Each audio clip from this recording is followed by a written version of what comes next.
This is CBC Here and Now. Flick a lighter in someone's face and say that they're going to finish Hitler's work. They wanted people to die and that they wanted to throw us in a box, light us on fire, and throw us out into the river kind of thing. That's our poster with a straight pride poster put over it. Straight's the only right thing to be, and straight pride. Tonight, students in Botwood speaking out over bullying. Other students suspended as members of the school's Gay-Straight Alliance face verbal threats. Good evening and welcome to Here and Now. I'm Debbie Cooper. And I'm Anthony Germain. Some students at Botwood Collegiate say they're worried about their safety after experiencing anti-gay bullying at the school. Bullying, they say, that's getting worse. The students are part of the newly founded Gay-Straight Alliance, or GSA. Here and Now's Garrett Barry has the details. How being straight is the only way to be. Even outside of school, the insults still come. It's not just anyone in the blue. It's like derogatory terms being thrown at us left, right, and center. First, it was tearing down posters and changing a rainbow pride flag to a straight pride sign. Post stuff on top of them saying like gays are like not welcome in our school, like they're stupid, it shouldn't be allowed. After that, pretty much a civil war started in the school. Personal insults. I know one of my friends who definitely has the quote-unquote lesbian look. She's always called a dyke every time she walks down the hallways. And now, even talk of physical violence. They were saying that like they wanted people to die and that they wanted to throw us in a box, light us on fire, and throw us out into the river kind of thing. It's only a small group of students, maybe 10. The upstairs hallway is fine. You can just walk down the hallway, shout, "I'm gay," and no one will be like, really care. But it's enough. There was a lot of people who took like a week or more off school because they were feeling that threatened being at school. These students say the insults really escalated over the past 2 or 3 weeks. And here's a copy of the poster that they say kicked this whole thing off. It's a standardized poster that you might find in any public building in this province with the message, "This is a positive space that welcomes and supports everyone." So why is this all happening? People started saying that the GSA is starting to take over. Straight people don't feel included in our school anymore. But like, I don't feel like that. Like, I think like the homophobia in our school is really bad. And like, I don't think anybody is getting bullied in our school for being straight. They say school staff is on their side, but so far, suspensions have changed nothing. They've been suspending students. They used to come back, start doing the same things. They used to suspend them again. So they're speaking out and hoping education can change their classmates' minds. Garrett Barry, CBC News, Botwood.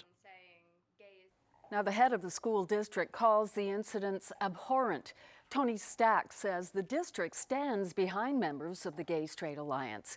He says the district has the tools and policies in place to deal with the behavior, which can include suspensions, expulsions, and restorative justice. And he says the matters could be considered criminal once the actions are reviewed. And employ whatever means are possible within the guidelines of the Schools Act and other legislation. And that starts with things like restorative justice, but can ultimately culminate in something as serious as expulsion. Now, we don't go there right away. The other piece as well is that there's an education piece that has to happen here. And we will continue to persevere with that education until we get to a place where all students are at a point where these types of inclusive practices are just routine. We'll come back to this story and bring you Debbie's full interview with Tony Stack in 30 minutes. Well, have you got a tip or a story idea for us? You can get in touch. You can email us at Here and Now at the address there. You can send us a Facebook message as well, or on Twitter at CBC NL. The RCMP made a significant seizure and they showed off everything that they took. I'm Jeremy and I'll have that story coming up. Police are appealing to the public today for more information following last night's fatal collision in St. John's. A 63-year-old woman died in hospital after being struck by an SUV. The RNC was called to the scene on Lamarchant Road, just east of Brazil Street, around 7 o'clock. Officers believe the woman was crossing the street when she was hit by a gray Nissan X-Trail. The SUV was going east in the eastbound lane at the time. According to police, the woman was rushed to St. Clair's by paramedics but succumbed to her injuries there. No charges have been laid. Well, we've been talking about the potential for some snow for the Avalon, so that certainly looks like it's going to happen. Significant snowstorm on the way tomorrow night into Friday morning. Labrador gets to sit this one out, though. It looks like it should be a nice day through the afternoon tomorrow and into Saturday. And then these colder temperatures will continue across the province, which means any snow that does fall looks like it sticks around through next week. I'll have all those details coming up in a little bit. Deb? Thank you, Ashley. Well, the Canadian Food Inspection Agency says one of Eat Smart's packaged salads has been recalled due to possible listeria contamination. The agency says the 156-gram packages of salad shake-ups, sweet kale, with a best before date of December 3rd should be thrown out or returned to the store where it was purchased. It says the product has been distributed nationally, but there have been no reported illnesses associated with consuming it. Well, police want to catch the people responsible for a crime spree that happened last month on the Avalon. A Chevy Orlando was stolen from Jubilee Place in Mount Pearl on Friday, November the 16th. That SUV was then used to drive through the front of this Marie's Mini Mart on Kelsey Drive in St. John's. The suspects got away empty-handed, but police say an hour later they crashed into a CBS convenience store, this before going on to rob the shoe company on Stavanger Drive. Police think 2, maybe 3 people are responsible, and anyone with information is asked to contact the RNC. And police say a saw was used in last month's robbery at a Southland gas station. Sparks, as you see, were literally flying. 2 men unsuccessfully tried to smash open an ATM in the early morning hours of November the 3rd. This happened at the Orange Store on Great Southern Drive. The criminals used several tools, and that included a metal saw to try to crack open the machine. The RNC is asking anyone with information to contact police or Crime Stoppers. The RCMP showed off a massive seizure of drugs and money today at police headquarters. A recent operation by the Mounties netted more than $800,000 in cash, 6 kilograms of cocaine, and 5 arrests. One of the largest busts in our province's history. Here now's Jeremy Eaton has more. Police showed off the haul it seized during what's being called Project Broken. And resulted in the seizures of approximately $843,000 in cash, which is the largest single seizure of illicit cash by police in the history of Newfoundland and Labrador. Along with the cash, police also found 6 kilograms of cocaine, a big blow to the drug scene. Certainly does have a significant impact. Of course, there will be people to come in and fill the holes once you remove that organization. But at the time, this certainly did have an impact on the supply of cocaine in St. John's area. In total, 5 people were arrested and charged with multiple offenses. The interprovincial operation took advantage of law enforcement agencies in this province, Quebec, Ontario, and Alberta. Jonathan Brandon Mann, 27 years old, of St. John's. Nicholas James Travis, 29 years old, of Torbay.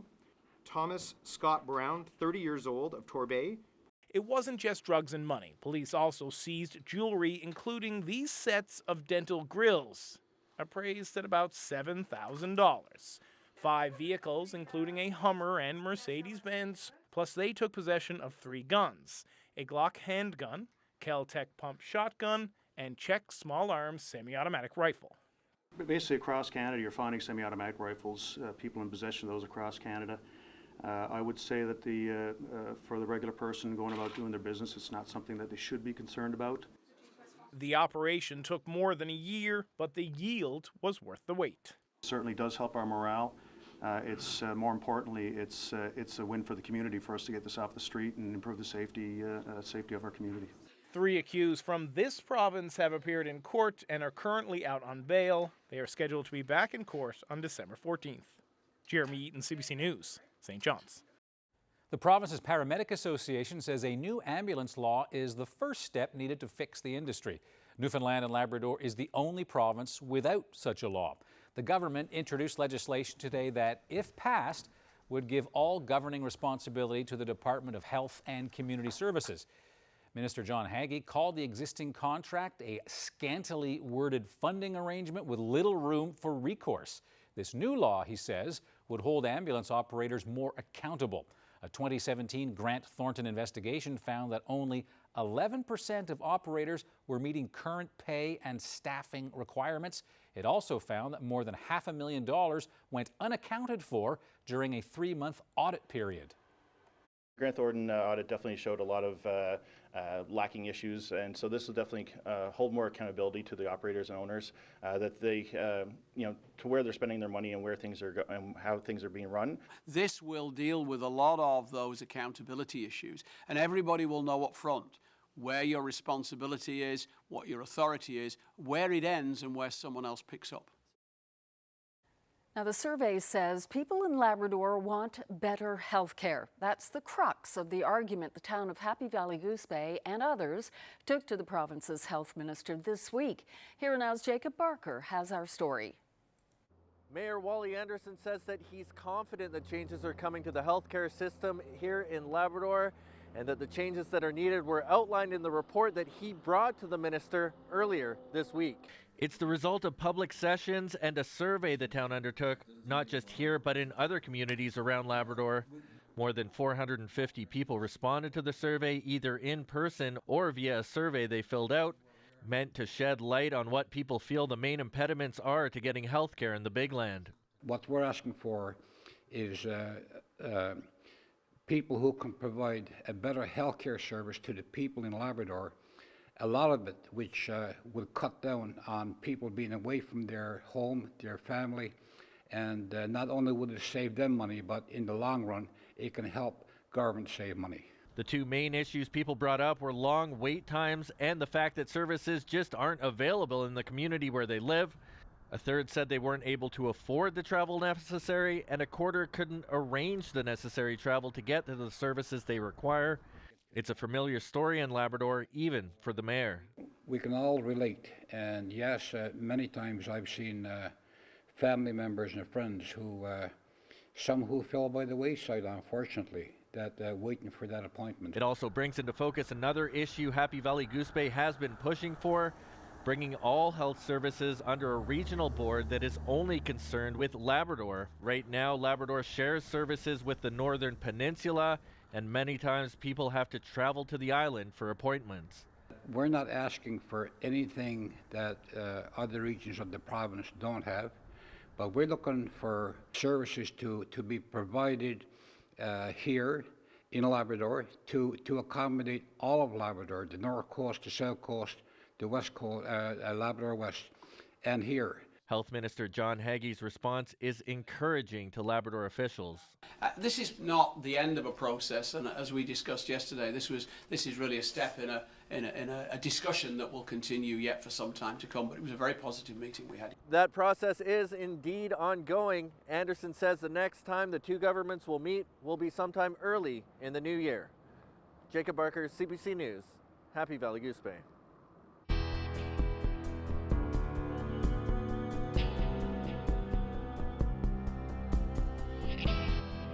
Testimony today that information about the viability of liquefied natural gas as an energy source for this province was suppressed before the hydroelectric development was sanctioned. Here now's Mark Quinn joins us live again tonight with those details. Mark? Well, Debbie, earlier today, Jerome Kennedy said he had an open mind and was welcoming debate about natural gas. But that's hard to square with testimony we heard later this afternoon.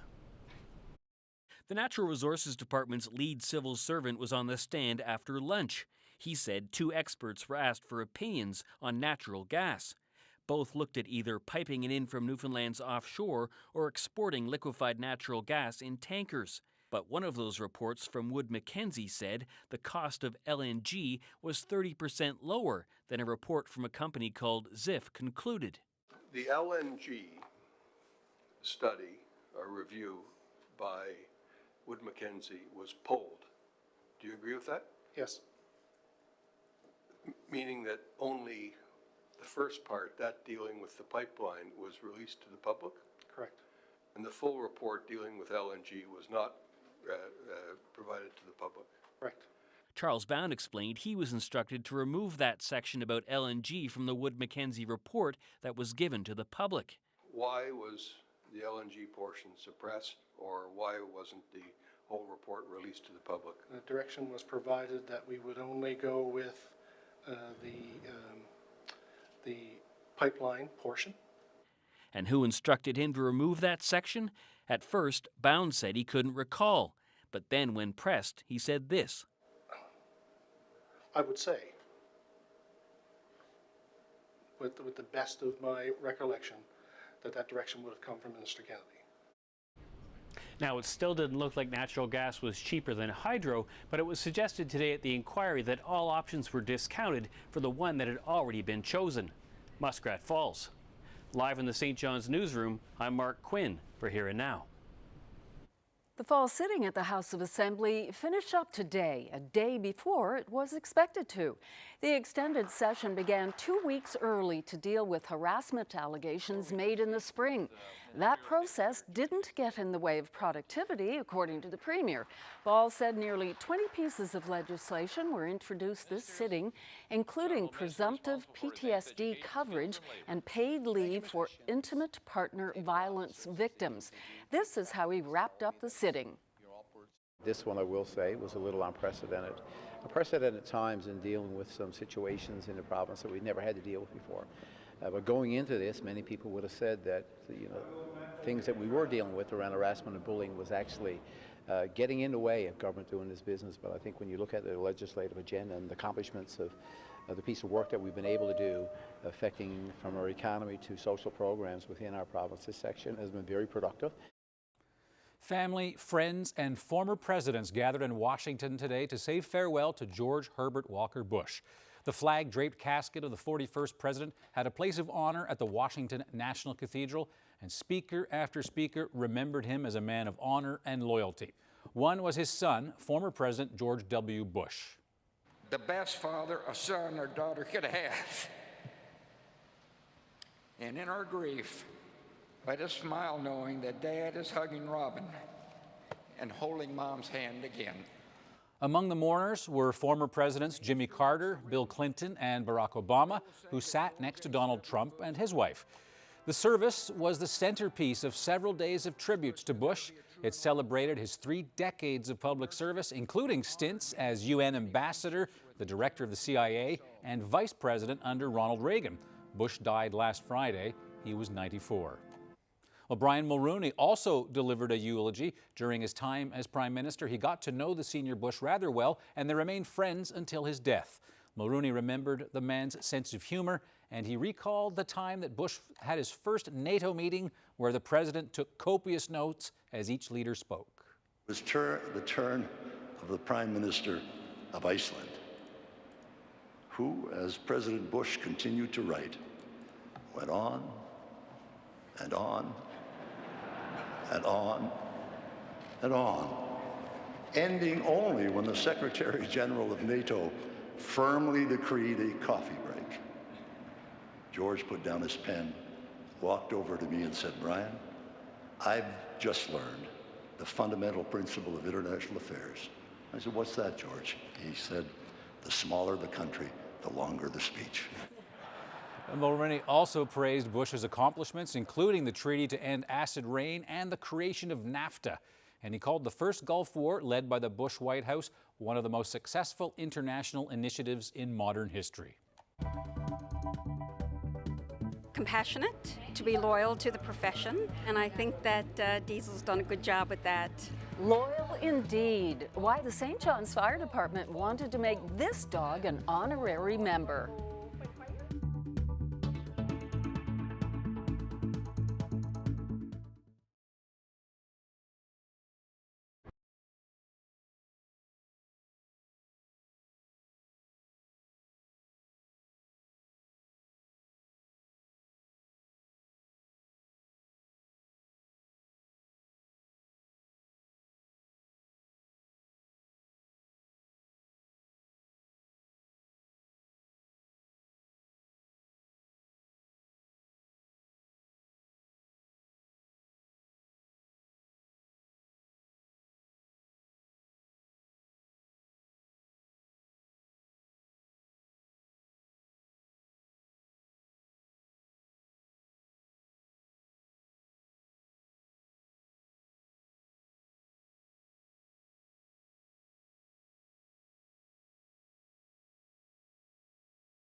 Welcome back. The St. John's Fire Department got a new member of the team today, special enough to let him bypass training. It's the perk of being the lead in a locally filmed TV series.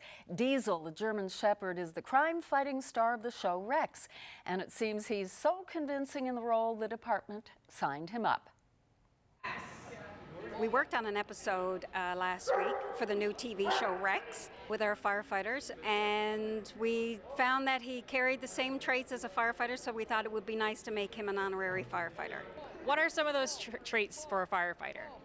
It's to be compassionate, to be loyal to the profession, to be a team player, and to be able to show a good public image, and I think that Diesel's done a good job with that so far with his TV show.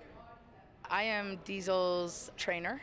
I am basically here handling the dog and just having some fun with him. He's getting inducted with the Newfoundland Fire Department, which is a real honor. This was all new for him. He's a grand champion show dog, so he knew how to look pretty a whole lot and how to stand and, you know, be like the fashion diva. And then we started training for this role. So everything that basically he has been taught is specifically for Rex. And believe it or not, his lineage goes right back to the original Rex. We shot a scene last week with a big explosion and the fire department was there, and then Diesel has to go in and search after the fire department has put out the fire and safetied it for the dog. And part of the show is that the dog goes in and does some scent work and finds the secret to the episode, which you'll have to watch to see. It was pretty exciting. There was 4 of us up there. It was quite the interesting setup, very safe, and pyrotech guys that done it. I've worked with them before on Republic of Dial, doing a couple of explosions, so I've been quite fortunate to be available a couple of times that there was explosions, and very professional. The fire department was absolutely fantastic. You know, they safetied for the dog. They were just phenomenal. It's a real honor to be recognized for, you know, everything that he's doing. And Newfoundland, I can't even say enough about Newfoundland and the crew and the people and how welcoming they've been. It's truly an amazing experience for us both. Wow, what a dog. He is beautiful, handsome. Handsome. He could be beautiful. He could, well, it's easy to see why he's a show champion. No kidding, yeah. And we're told that Rex, the show, airs sometime in 2019. So we've got winter Cold. settled in, hasn't it? It sure has. At least it feels like it for now. Taking a look at the temperatures from today, sitting in the minus single digits across the island, and then minus double digits up through parts of Labrador, particularly western Labrador. Labrador City sitting at minus 12 this afternoon. Those temperatures have since dropped a little bit and will continue to do so as we head through the night tonight, dropping even more so for the island as well. So minus 9 in Badger right now, minus 8 in Gander, and we're going to see those temperatures pretty similar, but then low-lying areas could see those temperatures drop down into the minus double digits through the overnight. But overall, we're looking at fair skies for the most part. Some northwest winds helping, a little bit of a wind chill though, so probably closer to the minus double digits through the overnight, with northwest winds gusting near 50 kilometers per hour. Marystown down to minus 4 tonight. Port aux Basques, same thing. Corner Brook minus 8. And we're going to see that chance of some flurries along the west coast yet again tonight. And then minus 9 for St. Anthony, staying a little bit breezy as well through the evening hours and overnight. Lab City going down to minus 18 tonight. That wind chill feeling closer to minus 25, minus 22 for Happy Valley Goose Bay with that wind chill. And again, we're going to see nice evening for the most part with those clear skies. And you can see that if we take a look at that future tracker again, just looking at that slight chance of some onshore flurries continuing through the overnight tonight. By morning, we're going to start to see some cloud cover move in, and if we zoom out a little bit, you can see why. So that next system is moving in, and this one, because of those colder temperatures, looks like it should stay as snow, that rain snow line far offshore as we head through the evening hours. So it does look like snow will start after the afternoon, so somewhere between, say, 5 and 6 o'clock in the evening. We'll see that snow start and continue through the overnight tonight, or rather overnight into Friday morning, with heavy snow at times, and those winds are going to pick it up as well. So Environment Canada does have that winter storm warning in place for the Avalon. Right now, it's still a winter storm watch for Clarenville and up through Bonavista, but we will likely see those strong winds with that system as well. Up through there. So here's a look at the forecast. For the most part, those temperatures still staying well below zero, so everything that does fall will be as snow. Temperatures minus single digits, -2 for Corner Brook. Heading towards the west coast, it will be more just in the way of flurries through the day. And then Labrador, you get to sit this one out. It looks like a lovely day tomorrow. Just a slight chance of some flurries for Lab City, -13. Those temperatures aren't really moving much from what we saw today, -9 in Nain as well. So if we take a look at how much snow is going to fall, right now it's looking like the most will be for the Avalon, anywhere from 15 to 25 centimeters. That combined with strong winds gusting between 60 and 80 kilometers per hour will lead to blowing snow overnight. Reduced visibilities, could see whiteout conditions with this as well. And then heading further east, it gets less. So 10 to 15 centimeters for Burin Peninsula up through Bonavista. And then towards Gander, closer to 5 to 10, and the rest looking at a trace to 5 centimeters. So that's a look at the forecast. Looking ahead, it looks like it's going to stick around. I'll have all those details coming up. Thanks, Ashley. Well, now we have the latest in our Lowdown series, looking at consumer news you can use. Tonight, Here Now's Jen White breaks down the rules around gift cards.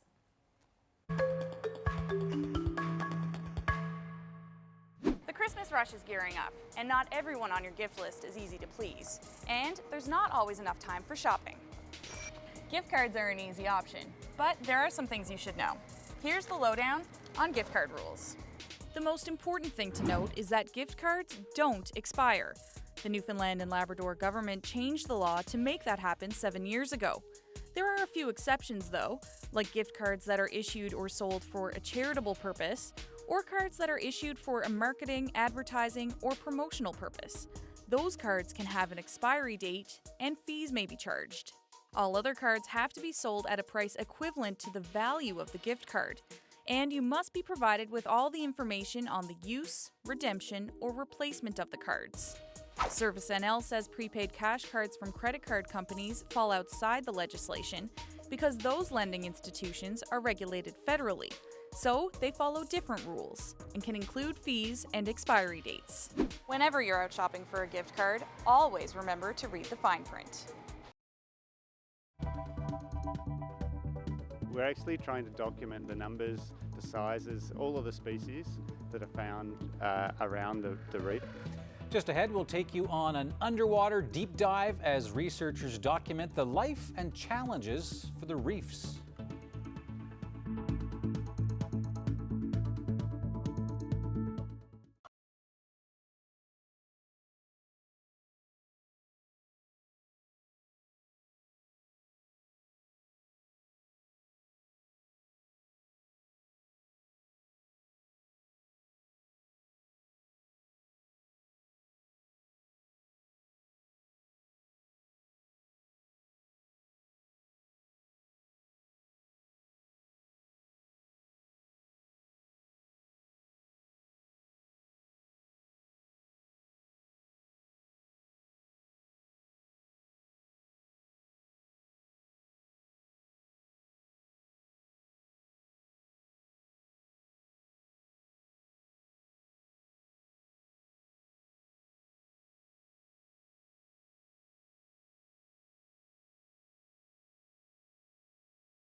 Welcome back. Well, we think we know what's happening under the waves, but really there is so much that we just don't understand.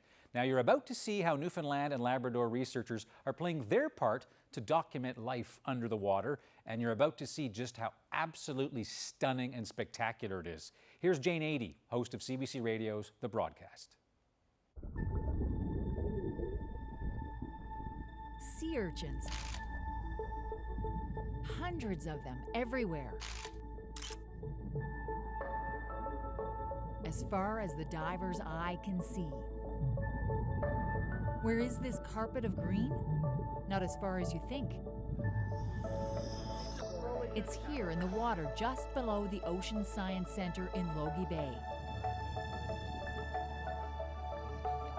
How do these sea urchins interact with sea cucumbers and sea stars?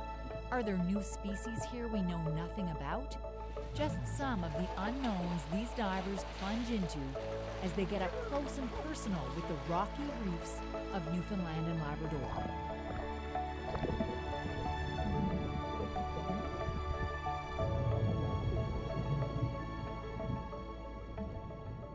These marine scientists are documenting life on the bottom, a part of the ocean ecosystem we know surprisingly little about.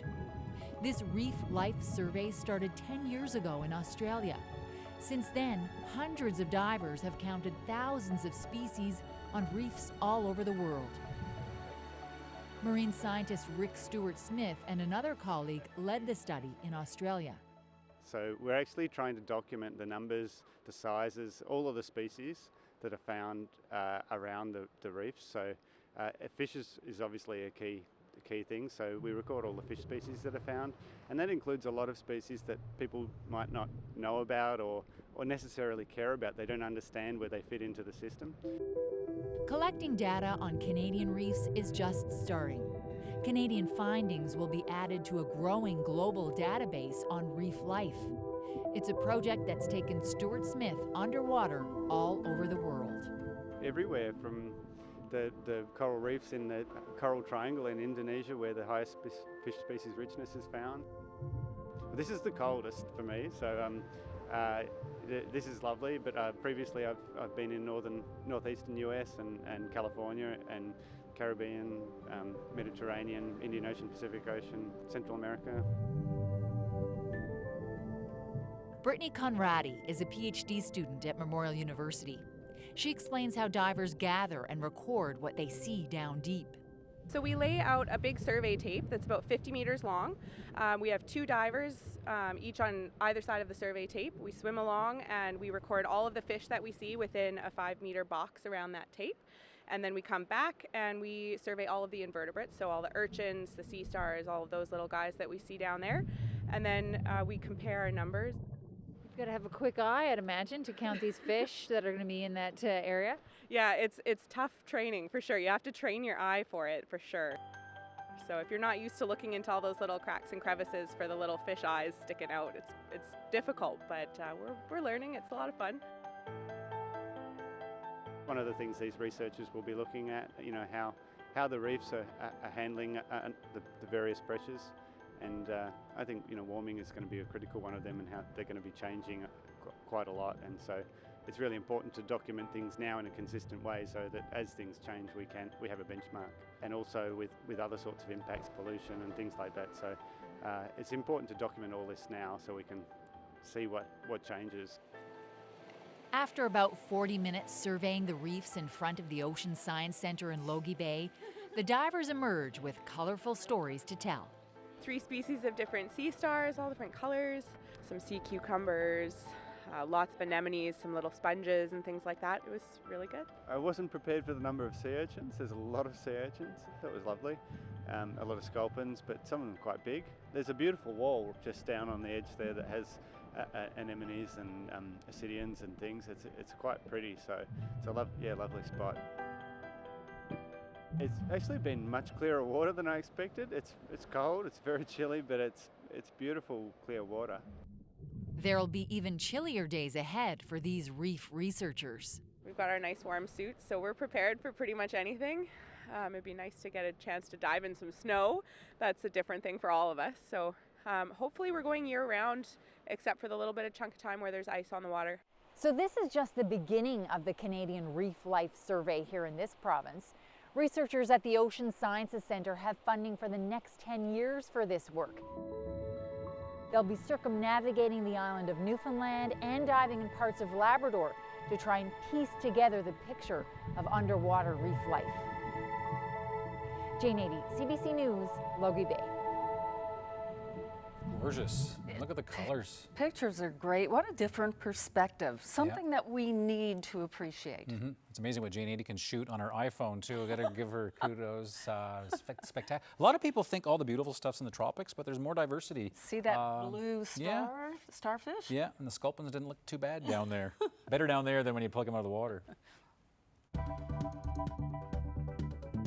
I think like the homophobia in our school is really bad. And like I don't think anybody is getting bullied in our school for being straight. An ugly case of bullying and homophobia is playing out at Botwood Collegiate in central Newfoundland.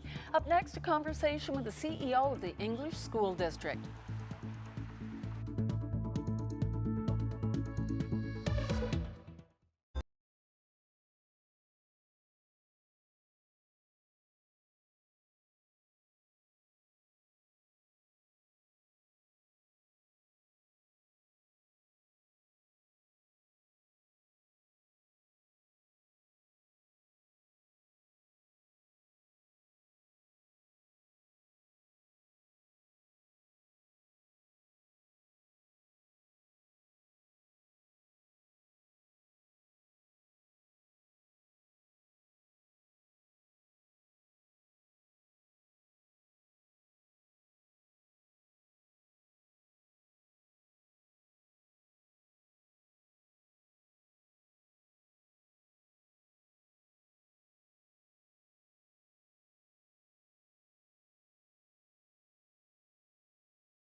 That's our poster with a straight pride poster put over it. They said they were even saying they want to finish Hitler's work and gas us. That's how extreme it's getting in the school. Like the homophobia in our school is really bad. And like I don't think anybody is getting bullied in our school for being straight. As we've been telling you tonight, some students in Botwood in central Newfoundland have been bullied for being part of a gay-straight alliance. From their rainbow posters being torn down to verbal threats, the school district has suspended some students and calls the behavior abhorrent. Tony Stack is the English School District CEO, and I've caught up with him here at Munns Gardner Center. First of all, Mr. Stack, what is your reaction to these disturbing stories of homophobia and bullying? And you've categorized them very aptly. It is very disturbing to have this occurring in one of our schools, but we realize that there are pockets of these types of attitudes that still exist. We've been proactively engaged with some partners around LGBTQ issues and inclusion for all. This would be in total contravention of our Safe and Caring Schools policy, of course. And we've been engaged in this sort of thing for about 10 years, actively trying to be proactive in the education piece. But every now and then, we run into situations where there's a small pocket, I'll call it, of individuals who behave inappropriately with respect to those types of issues. The students say that the principal, the teachers are very supportive, but how concerned are principals and teachers about keeping students in their schools safe given what has been going on? Oh, absolutely very concerned. And in fact, the whole school community is really concerned. The students themselves are looking at at Boltwood Collegiate. It's a fine school, and they are very proud of their school. So most of the student population are very disappointed in this as well. So we're firm. We support the GSA. We support the principal's actions. I think the students have been clear that they have had received support from the principal, and we will be resolute in ensuring that that this is dealt with appropriately and that we move forward. Now, some of the action that has been taken, some of these students have been suspended. I understand, though, that this isn't the first time they've been suspended. So what more can the district do? Well, you know, we can employ whatever means are possible within the guidelines of the Schools Act and other legislation. And that starts with things like restorative justice, but can ultimately culminate in something as serious as expulsion. Now, we don't go there right away. The other piece as well is that you know, there's an education piece that has to happen here, and we will continue to persevere with that education until we get to a place where all students are at a point where these types of inclusive practices are just routine. The Safe and Caring School policy that you referenced earlier has been around now for many years, something that you've been proud of, but it isn't working 100%. Is there time to revamp it? The policy itself is a great policy, and it's simply a matter of continuing to press forward the tenets of the policy and ensuring that that when students step outside of that policy, then we will employ the measures. We can insist on compliance. It is impossible to get inside everyone's head and change attitudes automatically. That's why we continue to persevere with the education piece. Any further action that you want to tell us about? We will continue to support the school to the extent that we can, and we are resolute in making sure that we move forward from this issue and that community turns a corner and are at a place where they can look back on this and celebrate this as a moment of change. Tony Stack, thank you very much. Thank you. Documents Here and Now showed you last night concerning the hiring of Liberal staffer Carla Foote made it to the floor of the legislature today. The controversy surrounding Foote's appointment to a high-paying job at the Rooms was the first thing that came up on the last day of the session during question period. Through access to information, 2 copies of a staffing action to place Carla Foote in the role have been made public. The first copy did not contain a reason for staffing. I asked the minister, why did you feel it appropriate to sign a staffing action without all of the details? The Honourable Minister for Tourism, Culture, Industry and Innovation. Thank you, Mr. Speaker, and I can assure the member opposite that the appropriate hiring practices were followed when it came to the appointment of Carla Foote and the appointment of Ann Chafe to these executive level positions at the Rooms. Both of these women are highly talented, highly capable, and have the experience to be in these leadership roles. And I certainly support both of them having these positions and the work that they do to support the strategic plan and the direction of the Rooms. And I had no issue with signing the request for staffing action to have these people in those roles. Thank you. Thank you. The Honourable Member for Fortune Bay, Cape Lejeune. The date on the second staffing action was the end of October, after questions were raised publicly about her hiring. Minister, was the revised action a result of public backlash? The Minister of Tourism, Culture, Industry and Innovation. Mr. Speaker, what I can say is that the appropriate hiring practices were followed when it came to the appointments of both Carla Foote at the Rooms. This is a lateral move. She was in an executive position prior to working in government for 3 years, holding the top position for communications. Order, please. Can I have some quiet, please? Thank you. So, Please Mr. continue. Speaker, she was in the top communications position responsible for marketing and brand and was transferred to the Rooms to deliver on their strategic plan, and this was all done in the appropriate process and means. But what the members opposite have been doing, they've been playing politics with this particular matter, no different than what they've been playing with our framework for the cannabis industry, where they're picking out one particular deal on canopy, but not wanting to discuss the benefits as well of biome, because these are good deals and they make sense for the people of the province. The honourable member for Fortune Bay, Cape Lahoon. We're not playing politics, Mr. Speaker. We're trying to get accountability for the people of Newfoundland.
On Friday, December 14th, we hope you'll join us for Feed NL Day to help support our local food banks. Our studio lobby in St. John's will be open all day, accepting cash and non-perishable food items for the Community Food Sharing Association, and we'll also be at the Avalon Mall, broadcasting live all day, including that evening on Here and Now. Lots of fun.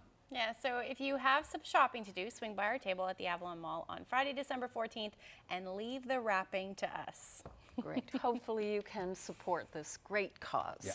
And it was a lot of fun last year, and it's a busy time. There was some music and stuff, so it'll be, if you get a chance, drop by. You'll have fun. Definitely. So, fun with the weather. Fun in the snow, Okay. if you love snow. Yeah, for sure. So we've been talking about this snowfall that's going to happen Thursday night into Friday, and then these colder temperatures as well. So if we take a look at what's responsible for that, it is the upper atmosphere. So the jet stream, we'll say it's that dark blue line there. That's the jet stream. So that kind of depicts where the colder air and the warmer air is. So as you can see, we're stuck in that cold air, and that pattern will continue right into at least the middle of next week. So expect these temperatures in the minus single digits to continue right through there, and that's why we're going to see that snow continue as well, or at least stick around on the ground. So if you do like those outdoor activities, you're in luck for the most part, and hopefully it sticks around right through Christmas. Might even see a white Christmas this year. So here's a look at what we're expecting Thursday night into Friday morning. That's when most of that snow will fall. Again, we're looking at reduced visibilities and potentially about 15 to 25 centimeters for parts of the Avalon, and then scattered flurries expected in behind that system as it continues to pull away on Friday night. And then in that onshore flow, again, we're going to see that potential sticking around, at least for the west coast, right into Saturday as well. Another system moves in, bringing more snow towards the weekend. So here's a look at the forecast for Friday. Going to stick around with those windy conditions as well, especially down through the Avalon and parts of the Burin as well. Temperatures sitting again below zero, -4 for Corner Brook, -8 for the Straits. And then we're seeing those colder temperatures up through Labrador as well. Lab City -15, but it looks like a lovely afternoon on Friday again. The potential for some flurries as we head towards the coast though, -7 for Cartwright, -9 in Nain. So if we take a look at Future Tracker and what we're expecting Friday night into Saturday, we'll see another little disturbance move through, which could bring some more snow, another couple of centimeters possible, upwards, potentially even upwards of about 10 centimeters. But again, it's way too early to say exactly how much is going to fall. And then we've got that along the Labrador coast as well. That'll spread further south and then eventually spread towards the island as well into next week. So here's a look at the long-range forecast. It looks like there's lots of snow in the forecast. At least those gray skies will stick around. Temperatures just below zero, between -1 and -3 for the most part, dipping down to the minus single digits through the overnight. Windy conditions again expected on Friday. Now for central Newfoundland, snow will move in on Saturday, and then again those temperatures staying quite cold, dipping into the minus double digits overnight. Same for western Newfoundland, just a little bit warmer though, but those that chance of flurries sticking around right through Monday. And then up through Labrador, we're looking at that snow pushing in most likely Saturday night into Sunday, and then cold for western Labrador, though temperatures daytime highs in the -20s, might even flirt with -30 as we head towards the end of the weekend. So when I come back, I will have your weather photo. Debbie? Thank you, Ashley. Well, with the House closing for the holiday season today until March, reporters decided to lighten things up by asking the three leaders about their Christmas wishes. PC leader Ches Crosby wasn't there today, so Keith Hutchings stepped in with his answer. Ches brings a different perspective, different background, somewhat a different approach. But I think the people of the province are warming up to that. He's direct, he's to the point. I think he's quite intelligent, he has a broad perspective, and I think I'm excited for what's going to transpire in the new year, 2019, as we move to bring an alternative to the people of the province next fall. My Christmas wishes, and I'll try not to get weepy about this, my wish is that those people in our province who want to be able to stay, who want to be able to continue to make Newfoundland and Labrador their home, who want to be able to raise their families here, who want to be close to their parents and their grandparents, can find meaningful work where they can afford to stay here. I get the opportunity to see people in their communities, and that is so rewarding. Last year through Labrador, or last week through Labrador, and the Northern Peninsula now, a bit over the weekend, and so on, and in Central, all over this province. And you know, there is a renewed energy, and I just want to wish everyone a very Merry Christmas. And I'm looking forward, let's face it, make no bones about it, I'm pretty proud. I've got a little granddaughter now that's just over a year, and I'm just getting a little tired of seeing things unfold over Facebook. I just want to get a little closer. Take a look at this Whoa, beauty. Lovely colors. Absolutely stunning. Sunrise. Any idea where that is? Port au Choix? Nope. Then no. All right, I'll tell you where it is when I come back after the break.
Well, take a look at that gorgeous photo. Sure, yeah. It's so far away. I should have said what was on my mind, except I've never seen Can we just stairs end the there show? before. No, we can't edit. Twitter's going to beat me up now. It is? It is Cape Spear. I've never seen stairs But there. from a different angle. Yeah, and you're right. You haven't seen stairs there because they are relatively new within the last, I'd say, month. Probably less than a month even. Okay, that explains. Yeah. Gorgeous shot. Yeah, beautiful shot. Pat Thompson grabbed that sunrise, fiery sunrise. I said there. Beautiful I love shot. watching the pictures that Pat Thompson posts. He's really into photography. Yeah. It's a gorgeous one. Yeah. If you have any weather photos you'd like to share with us, send them to nlphotos@cbc.ca. Yes, I'm looking forward to the Anthony's stunned hashtag, which is probably going to be out there right now. My shame, Cape Spear. Hey, I guess get the shovels and everything. Shovels and close. snowblowers ready. Okay. Have a great night, everyone. See you tomorrow. Good night.